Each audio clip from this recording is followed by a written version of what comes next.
লেবাননে যুদ্ধবিরতি কার্যকর হলেও দক্ষিণ লেবাননে দখল করা এলাকা ছাড়ছে না ইসরায়েল। শুক্রবার ইসরায়েলের প্রতিরক্ষা মন্ত্রী ইসরায়েল কাটস জানিয়েছেন, সীমান্ত থেকে 10 কিলোমিটার গভীরতা পর্যন্ত একটি নিরাপত্তা অঞ্চল গঠন করেছে তাদের সেনাবাহিনী। এই অঞ্চলে থাকা লেবাননের সীমান্ত গ্রামগুলোর বাড়িঘর ধ্বংস করা অব্যাহত থাকবে বলে তিনি হুঁশিয়ারি দেন।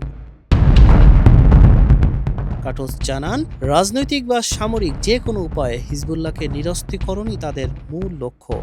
যুদ্ধবিরতি শেষে লিতানি নদী পর্যন্ত এলাকাকে সন্ত্রাসমুক্ত করতে প্রয়োজনে আবারও সামরিক অভিযান চালানোর হুমকি দিয়েছেন তিনি।